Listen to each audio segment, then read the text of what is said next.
Day 28 in the journal Journey of Learning. We're going to call this one bonus content. And with this bonus content, I just want to provide a few tips as you work on your project regarding your network or your data center. First tip will be to go to cisco.com. And as you can see, I'm already here. And log in. If you don't have an account, create an account. Go to the downloads section, which you see here.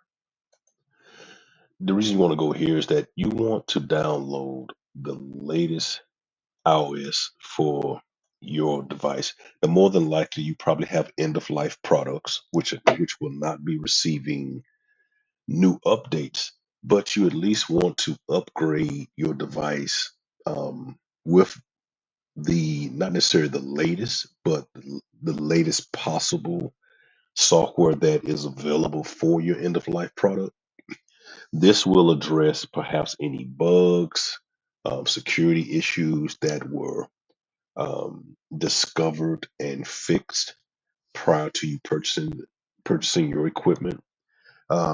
When you purchase it, the company or person that had the devices prior to your purchasing the equipment may not have upgraded the equipment, and so it could have an old iOS, and this could also help with the functionality of the devices. So you simply want to enter the product here.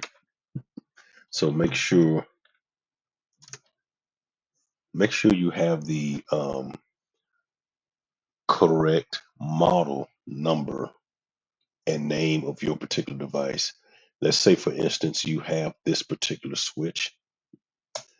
So we'll go here and we want to go to iOS software. And so this is the one that you would download, this one, 12. And so some of them you can even, you have a 15 version here. So if you can install the 15 version, I suggest go with the 15. Some cases you may have to go with the 12, but I would definitely go with the 15 if you can. Again, this will address any security issues, any functionality issues, any bugs that may have been discovered, um, uh, anything that may not be functioning as it probably should would have probably been addressed in this firmware update. So that is, and you want to do this to all of your equipment. So update the iOS on all of your equipment.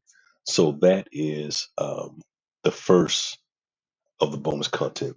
The second portion of the bonus content will be regarding your um, the wireless devices.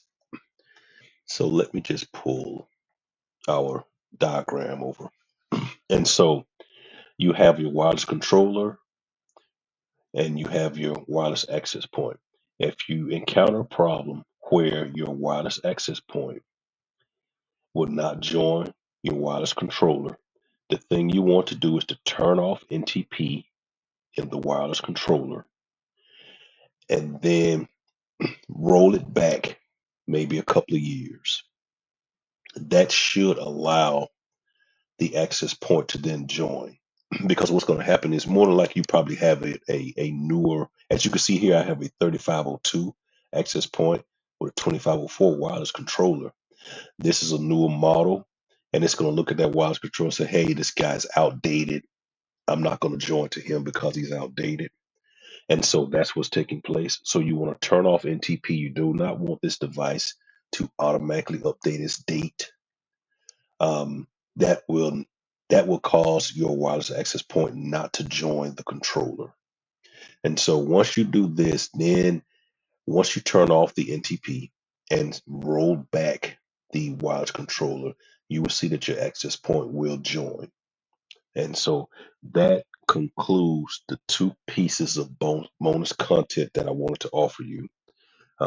First one is to upgrade the iOS of all of your devices. Um, the next one is to one other thing. When you upgrade to iOS, you want to avoid those iOSs, which I don't think.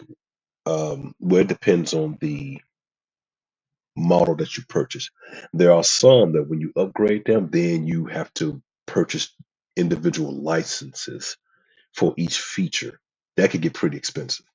So I, unless you have a ton of money, I don't think most people will probably be purchasing that sort of equipment that requires that.